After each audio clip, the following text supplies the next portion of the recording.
16 दिसंबर यानी विजय दिवस, वो दिन जब 1971 में पाकिस्तान ने भारत के आगे घुटने टेके थे। 90,000 से ज्यादा पाकिस्तानी सैनिकों को सरेंडर करना पड़ा था। नया देश बांग्लादेश बना था।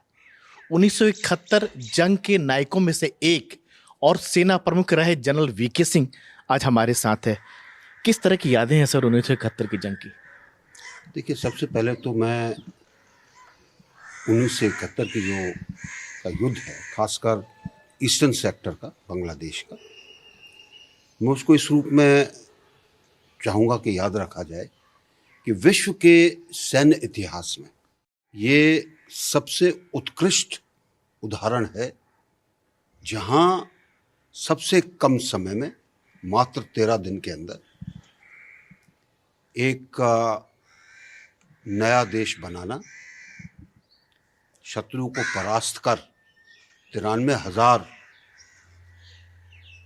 लोगों का आत्मसमर्पण उनके सामने होना, और जब कई ताकतें आपके खिलाफ काम कर रही थी, ऐसे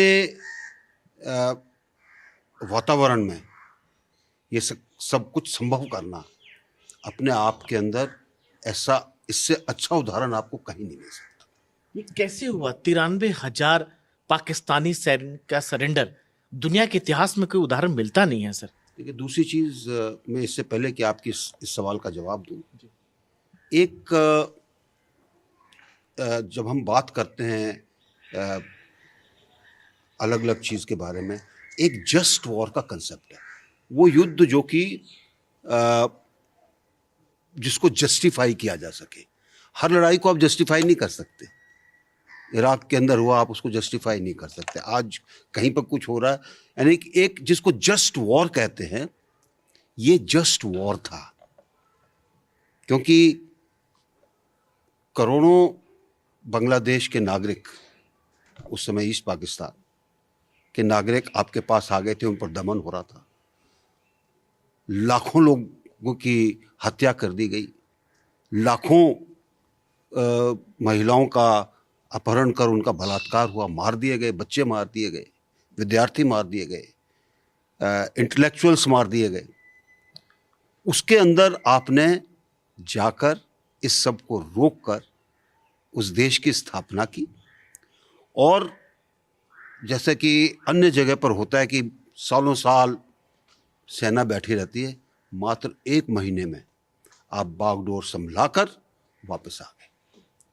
जस्ट वॉर का इससे अच्छा उदाहरण आपको दुनिया में कहीं नहीं मिल सकता। अब मैं आपके सवाल पर आता हूँ।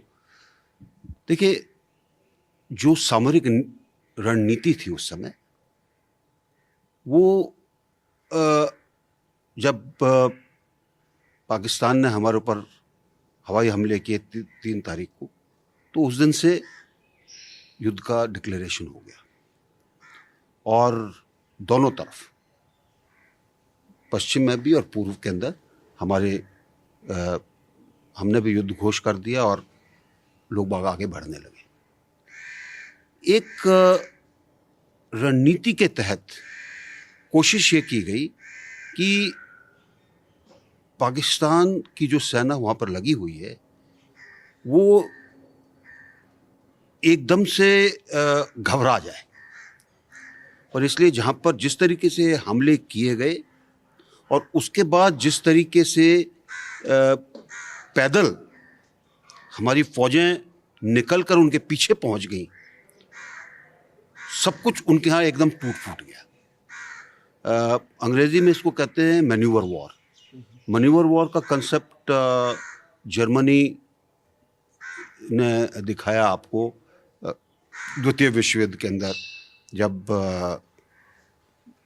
पेंजर डिवीजन और गुडेरियन और रोमेल, ये लोग किस तरीके से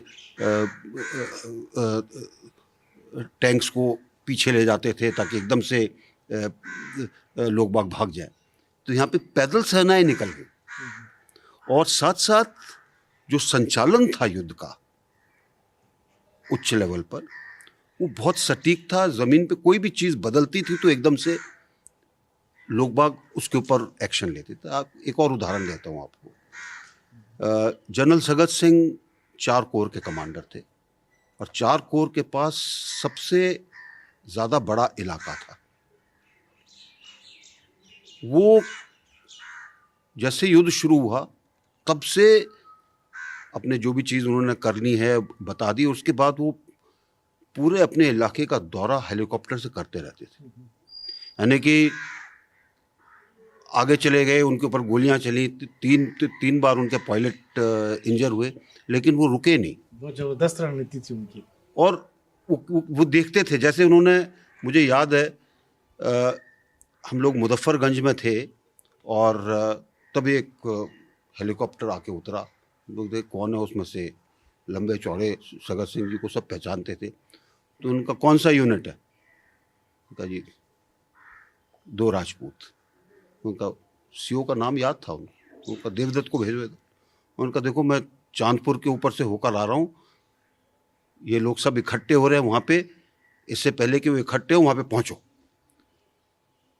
तो उन्होंने कहा मुझसे ये मत पूछना कैसे पहुँचना है, जैसे पहुँचना है वहाँ पर। उसके बाद हमने वहाँ पर रिक्शे उठाए, 2 फायर टेंडर उठाए, जो कुछ मिल सका हमको वो लेके हम लोग चल पड़े। और जब हम पहुँचे तो वहाँ पे ऐसी खलबली थी, क्योंकि उनको इस चीज़ का यकीन नहीं था कि इतनी जल्दी भारतीय सेना यहाँ पर पहुँच जाएगी। स्टीमर में दौड़ने की कोशिश की उन्होंने, निकलने की कोशिश की, स्टीमर डुबा दिया गया। और उसके बाद वहाँ पर अफरा तफरी मच गई उनके अंदर। वो इधर उधर भागने गए, आगे जाके पकड़े गए, कैदी बने। तो जो संचालन था वो बहुत सटीक था। चांदपुर के पास मेघना नदी है, मेघना नदी के इस किनारे पर अगर आप खड़े हो चांदपुर में, दूसरा किनारा दिखाई नहीं देता, इतनी चौड़ी है, ऐसा लगता है समुद्र के पास खड़े हैं। और इस नदी को कैसे पार करेंगे? तो एयरफोर्स की मदद से, हेलीकॉप्टर से, कोई प्लान में नहीं था, लेकिन जब मौका आ रहा था उसका पूरा मौके का फायदा उठाया गया। गए उधर, हमारे PT-76 थे, वो नदी में तैर गए। और जिस चीज़ की आशा नहीं थी उस समय के पाकिस्तान कमांडर को कि मेघना नदी भी क्रॉस हो जाएगी, उनको जब खबर ली है तो भाई हेलीकॉप्टर सारे के सारी पूरी की पूरी सेना उतर गई है, वहाँ अफरा तफरी मच गई, ढाका से लोग भागने लगे।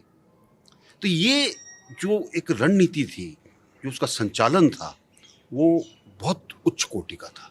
आप तो उस समय बहुत यंग रहे होंगे, लेफ्टिनेंट रहे होंगे, कितनी उम्र रही होगी? और क्या अभी भी सर वो जो शेयर उठता है पूरा, सर सब कुछ पूरा है? देखिए, मैं 20 साल का था और हमारे सीओ साहब ने कई काम दे रखे थे। कोई स्पेशल काम होता था वो भी कि अभी वहाँ चले जाओ, अभी इधर कर लो, उधर चलो। तो कुछ करने का जज्बा था। दूसरा, उस यूनिट की आबो हवा ऐसी है कि अपने आप आदमी के अंदर जोश आ जाता है। और कई दिन, 2-2, 3-3 दिन आपके पास रसद नहीं पहुंची, खाना नहीं था, आप चले जा रहे हैं, कोई दिक्कत नहीं। 20 साल की उम्र, हौसले की कोई कमी नहीं, बस जीतना है। जीतना है। और देखिए, जीत के पीछे भी एक वो था, हम युद्ध का कारण है। लोगों के, आपने जब देखा कि कितने त्रस्त है लोग बाग, उससे पहले हमने देखा था रिफ्यूजी कैंप में, उनसे बात की थी लोगों से, क्या उनके साथ हुआ है। और इधर भी शुरू में जब हमने हमले किए, जबकि उनकी बंकरों के ऊपर से और दूसरी जगह पे जो उनके बंकर मिले, उसमें महिलाओं के कपड़े मिले, सब लूट रखा था उन्होंने। और इसीलिए उनका मोराल जो है वो वैसा नहीं था जैसा कि एक सैनिक का होना चाहिए। वो सब इस चक्कर में थे कि भाग लो, बच जाओ। आप लोग के अंदर गुस्सा भी बहुत ज्यादा है सब से, बहुत गुस्सा था।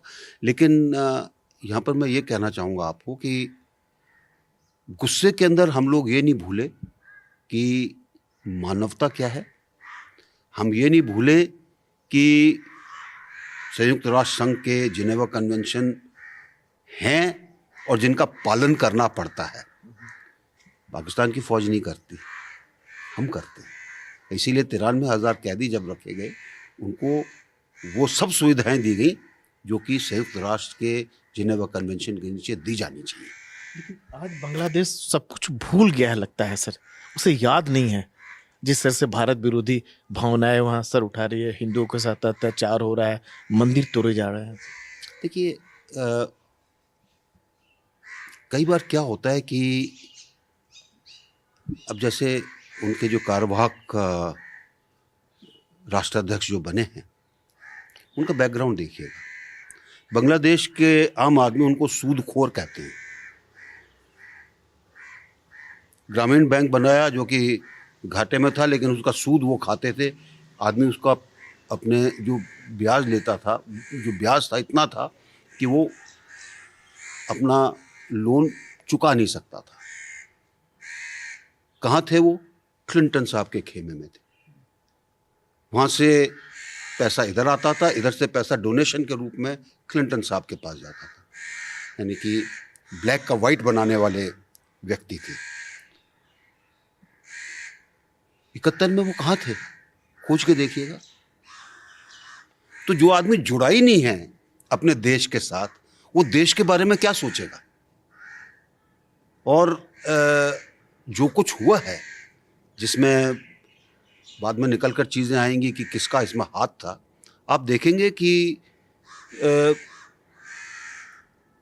सिर्फ तख्ता पलट करने के पीछे वो सब ताकतें हैं जो कि जिसको हम डीप स्टेट के नाम से जानते हैं, और जो विभिन्न उसके विभाग हैं अमेरिका के अंदर। सोरोस साहब उसमें से एक है, कई हैं उसमें, और वो सब उनका काम ही है। आज बांग्लादेश पाकिस्तान के साथ दोस्ती कर रहा है, गोला बारूद ले रहा है सर, नए नए संबंध नए तरह के बना रहा है, समुद्री रास्ते से, हवाई जहाज, सब कुछ सर। लगता है कि लोग बाग भूल गए कि उनके लोगों के साथ क्या हुआ था। और मैं आपके माध्यम से कहना चाहूँगा कि अगर वो ये भूल गए कि उनकी माँ, दादी, नानी जो भी हैं, उनके साथ क्या हुआ होगा उस समय, उनके रिश्तेदार जो मारे गए उनके साथ क्या हुआ होगा, तो देश ज़्यादा देर चलने वाला नहीं है। देश तभी चलेगा आप उनकी एक वो देखिए कि किस तरीके से आज़ादी की लड़ाई आई। 7 चीज़ों की वो बात करते हैं। 7 बार उन्होंने कोशिश की थी 1947 के बाद, और हमेशा उनकी कोशिश ये थी कि देखिए हमारी भाषा, हमारी संस्कृति और हर चीज़ हमारी अलग है, तो हमको अगर आपने रखना है अपने साथ पाकिस्तान ने, तो हमारी इन चीज़ों की पहचान होनी चाहिए। पहचान नहीं हुई। 7वां था जबकि लड़ाई हुई और उनको बांग्लादेश हासिल हुआ। तो जो आज जो वहाँ पर खड़े हैं, जो कि हल्ला करते हैं, जो कि हिंदुओं के प्रति अपनी नफरत जाहिर करते हैं, उस टाइम तो देश पूरा एक था ना। हिंदू भी उसी देश के लिए लड़े, मुसलमान भी उसी देश के लिए लड़े। जो नहीं लड़े वो थे जो पाकिस्तान से पैसा लेते थे। और पाकिस्तान ने अभी तक, मैं गलत नहीं हूं तो, माफी भी नहीं मांगी है जो जुल्म किया था जो बांग्लादेशियों के साथ नहीं उस समय। मांगी माफी, और जरूरी है उनको माफी मांगना। नहीं, और कई बार ये बोला जाता है पाकिस्तान की तरफ से, उन्हें एक बड़ी सी मोटी सी किताब बनाई उन्होंने, ISI ने, कि नहीं जी ये तो कुछ हुआ ही नहीं, ये तो भारत का प्रोपेगेंडा है। पहली किताब एक पाकिस्तान जर्नलिस्ट ने लिखी थी जो 1972 के अंदर निकली थी। जर्नलिस्ट का नाम था मस्कर नाज, पाकिस्तानी जर्नलिस्ट, और किताब का नाम था द रेप ऑफ बांग्लादेश। पढ़िएगा उस, कहीं पे आपको मिले तो पढ़िएगा, उसमें आपको तथ्य मिलेंगे जो ऐसे हैं कि आंखें खुल जाए। और मैं तो आपको प्रत्यक्ष उसमें बताता हूँ। आज की बात है, 16 तारीख को शाम के समय जब हम लोग अलग अलग ठिकानों पर जा रहे थे, वहाँ पर चिटागोंग के अंदर, मैं मेडिकल कॉलेज पर गया था अपनी टुकड़ी के साथ। वहाँ पर पाकिस्तान की फ़ौज ने नस्ल सुधार कैंप बना रखा था। नस्ल सुधार के यानी कि वो चाहते थे कि बंगाली नस्ल को बदल दिया जाए। तो जितनी उनको महिलाएं मिलती थी उनको सबको वहाँ पे भेज दिया जाता था। पाकिस्तानी सैनिकों को पूरी छूट थी, जो कुछ करना उनके साथ करें ताकि वो उनकी नस्ल को सुधार सकें। तो आज जो लोग वहाँ पर उल्टा सीधा काम कर रहे हैं, उनसे पूछा जाए कि तुम लोगों के साथ इतना हो गया, तुम क्या इतने बेगैरत हो गए हो जो ऐसे काम के अंदर फंसे हो कि जहाँ तुम गलत उकसावे में आ रहे हो, गलत आईएसआई के प्रोपेगेंडा में आ रहे हो या किसी और देश के प्रोपेगेंडा में आ रहे हो। अरे अपना घर संभालो। और आप जैसे लोगों ने, जो सोल्जर थे, बहुत ईमानदारी से आपने लड़ाई लड़ी और फिर जीता आपने, और उसके बाद बांग्लादेश के हवाले कर दिया सब कुछ। एक महीने के अंदर सब कुछ। एक महीने के अंदर हम वापस आ गए। और इसी उसके साथ कि अब बांग्लादेश अपने आप को संभाल लेगा। संभाला कुछ साल। उसके बाद 75 के अंदर मुजीब को मार दिया गया, बंगबंधु को। अब उनकी मूर्ति तोड़ी जा रही है। अब उनकी बेटी बच गई, शुक्र है। लेकिन मुझे लगता है कि कहीं ना कहीं शायद कुछ हमारी भी कमी थी कि हम हमेशा उनको ये नहीं बताते रहे कि देखिए आपके देश में हुआ क्या था। आने वाली पीढ़ियों को बताना बहुत ज़रूरी कि उनके देश में क्या हुआ था। जब पीढ़ियां भूल जाते हैं इतिहास को तो गड़बड़ होती है और वही गलतियां दोबारा हम रिपीट करते हैं। अब थोड़ा हिंदुस्तान आते हैं सर। हिंदुस्तान में भी एक नया एक कंट्रोवर्सी हो रही है कि जो चीफ के लॉन्च में ऐतिहासिक तस्वीर थी 71 वार की, आप खुद चीफ रहे, आपके खुद पीछे लॉन्च में हुआ करता, सब लोग मिलते, वो तस्वीर को उस जगह से हटा दी गई है, अब मानिक सा सेंटर में ला दिया गया है। क्या कहेंगे सर? देखिए मुझे नहीं पता कि वो क्या हुआ, क्योंकि मैंने जाके देखा नहीं, और जब तक मैं देखूं नहीं तब तक मुझे मेरा कुछ कहना गलत होगा। क्योंकि आज की तारीख में कई चीज़ें बोली जाती हैं, कई चीज़ें की फ़ोटो दिखाई जाती है जो कि असलियत में होती नहीं है। तो इसलिए मैं अब इस पर कोई टिप्पणी नहीं करूँगा। लेकिन आपने बताया, मेरे संज्ञान में ये था नहीं, आपने जैसा बताया मैं पता करूँगा। यह भी कहा जा रहा है कि 1971 की जो लेगेसी है उसको कम करने की कोशिश हो रही है, इंदिरा गांधी की क्रेडिट को, किस तरह की बातें भी निकल के आ रही है सर? ये सब बातें फिजूल की बातें। किसी भी देश का इतिहास होता है, उसमें कोई व्यक्तित्व का वो नहीं होता है। उस समय इंदिरा गांधी ने अच्छा काम किया, दाद देनी चाहिए। क्या अटल जी ने नहीं कहा था? क्या कहा था अटल जी ने जब बांग्लादेश बना? 71 की लड़ाई में जब हमारी जीत हुई, ऑपोजिशन में थे वो, और क्यों कहा उन्होंने?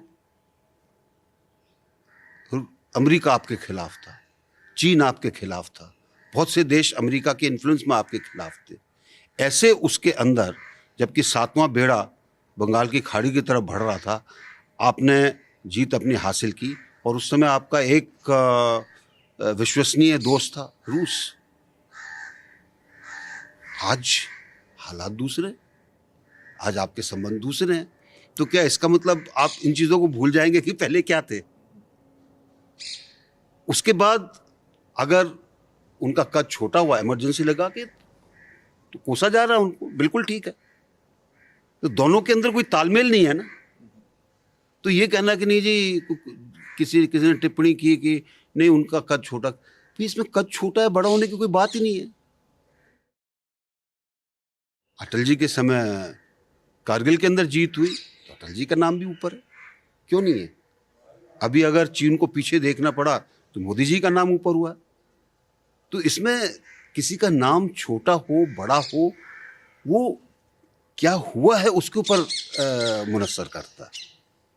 लेकिन 1971 में जंग में मिली जीत जो है भारतीय सेना का सीना जो है फक्र से हमेशा ऊंचा रहेगा सर। इसमें इसमें आपको कहा कि विश्व के सैन्य इतिहास में इससे बड़ी जीत कहीं नहीं हुई। आप इतिहास के पन्ने खोल के देख लीजिएगा, मात्र 13 दिन के अंदर अगर उसका पूरा क्षेत्रफल आप ले लें बांग्लादेश का, उतने हिस्से को मुक्त कराना, अपने कब्जे में लेना, 93,000 सैनिकों का आपके सामने आत्मसमर्पण होना, आपको दूसरा उदाहरण नहीं मिलेगा।